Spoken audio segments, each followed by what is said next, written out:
여러분 안녕하세요. 오롱장입니다. 요새 신문기사 많이 나오고 또 인수위 얘기도 많이 나오고 복잡하시죠?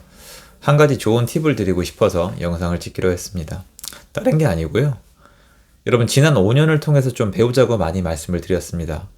지난 5년에 대해서 맞는 판단을 해야 앞으로 나올 부동산 정책에 대해서 여러분이 충분한 참고가 가능하겠죠. 지난 5년 동안 뭐가 문제인지를 알아야 앞으로 나올 어떤 정책이나 규제든 아니면 뭐 완화책이든 간에 내가 맞게 소화를 할 수 있을 거 아니에요. 지난 5년을 잘못 파악하시고 계신 분들은 앞으로 나올 것도 파악이 안 돼요. 플러스가 돼야 마이너스가 될 거 아니에요. 곱셈, 나눗셈, 덧셈, 뺄셈. 다 할 줄 알아야만 하는 거 인정하시죠? 그럼 지난 5년 동안의 정책과 앞으로 나올 완화책 또는 규제책에 대해서 다시 한번 살펴볼까요? 사람마다 생각 차이는 있겠지만 전 지금 돌아가는 모습에서 많은 문제점이 보이는데요. 좀 송구하지만 문제점이 있을 수밖에 없다고 생각을 하고 문제가 있어도 아시겠지만 전 그 안에서 기회를 찾는 편이지 제가 죽어라 외쳐봤자 지금은 제가 여러 번 말씀드렸죠. 이미 우리나라는 감정이 지배하는 나라가 됐어요. 그리고 감정이 지배한 나라다, 뭐 종교다 이렇게 얘기하면은 많은 분들이 저한테 거꾸로 얘기해요. 너야말로 종교에 빠져 있다. 너야말로 감정적이라고 말씀을 하시는데 말 그대로 이런 거나 똑같습니다. 이거는 팩트니까 현실을 받아들이세요. 회사가 있어요. 회사를 잘 이끌어 왔어요. 그래가지고 잘 만들어 놨습니다. 그런데 신입사원들이 들어왔어요. 신입사원들이 들어왔는데 신입사원들이 낙하산인 거예요. 여러 명이. 그래서 신입사원이 좀 편하게 얘기할게요. 회사에 대해서 뭣도 모르면서 이 입 갖다가 털어요.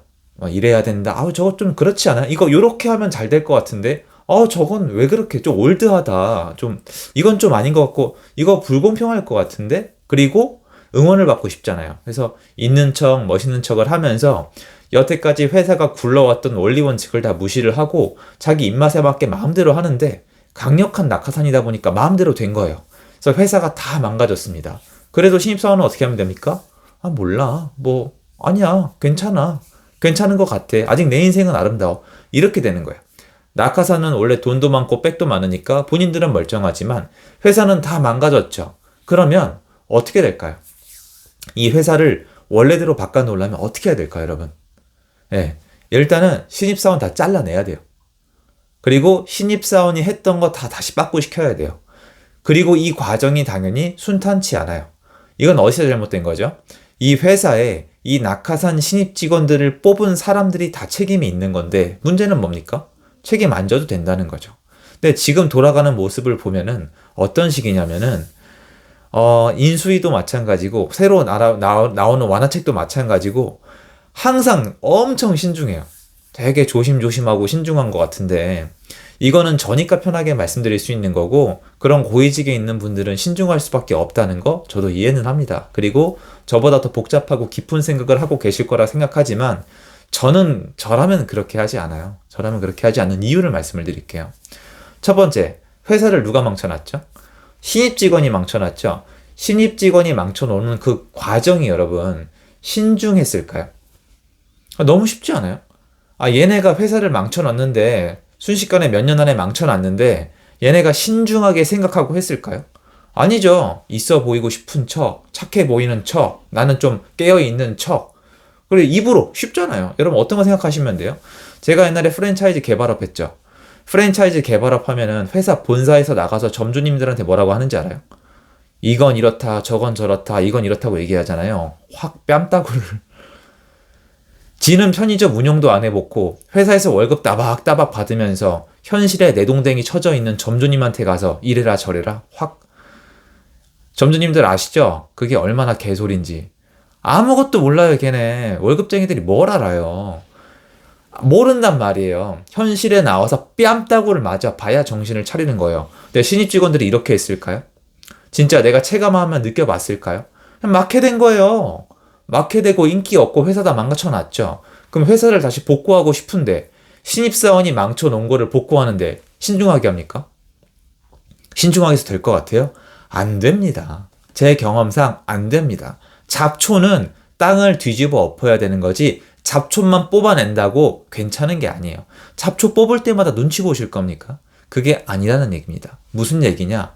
그냥 과감하게 다 없애는 게 맞긴 맞아요. 그런데 그렇게 하실 수 없는 것도 전 이해해요. 정치란 것이 사실 자기 입장에선 내 이미지도 있고 정치 생명도 있고 신중하게 안 하면 지금 여러 사람이 물어뜯으려고 할 거 아니에요. 근데 첫 번째, 신입 직원이 회사를 망쳐놓는 과정에서 신중하게 하지 않았었기 때문에 이걸 다시 빠꾸시키는 과정도 전 별로 신중할 필요가 없다라고 생각을 해요.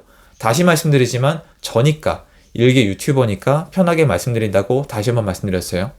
그리고 신입 직원들이 회사를 망쳐놓을 때 어떻게 했죠? 회사에 대해서 아예 모르니까 한꺼번에 다 망친 게 아니라 야금야금 망쳐놨단 말이에요. 근데 이 야금야금 망쳐놓는 상황 안에서 어떻게 됐죠? 야금야금 할 때마다 풍선효과. 요렇게 했더니 저렇게. 안 되네. 그럼 요렇게 했더니 저렇게. 뭐야? 또 안 되네. 요렇게 했더니 또 요렇게. 요렇게 한 20번에서 30번에 걸쳐서 회사를 망쳐놨더니 완전 엉망이 된 거예요. 그러고 나니까 이제 감당이 안 되는 거예요. 그래서 잠깐 한 6개월 동안 회사 문을 닫았었어요. 회사 문을 닫았는데 어떻게 됩니까? 매출이 안 나오죠. 그래서 다시 돌리긴 돌려야 돼요. 그런데 이 상태로 돌리면 안 되겠죠. 점진적으로 했더니 풍선 효과가 나왔더라는 겁니다. 그러면 완화할 때도 점진적으로 하면 역효과로 역풍선 효과가 나오겠죠. 어떻게 하면 됩니까? 이것도 한 분에 다 풀어야죠. 그래서 저도 말이니까 쉽죠, 여러분. 인정할게요. 정말 진짜 인정하는 부분이니까 들어만 주십시오.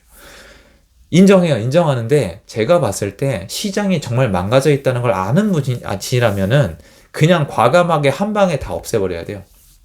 근데 여러분 사실 이게 불가능합니다. 불가능합니다. 왜냐면은 회사 구성원들이 어떻게 되는지 따져봐야 되겠죠.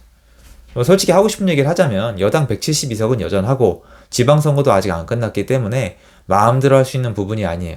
근데 여러분한테 뭘 알려주고 싶은 거냐? 방금 다 말씀드렸어요.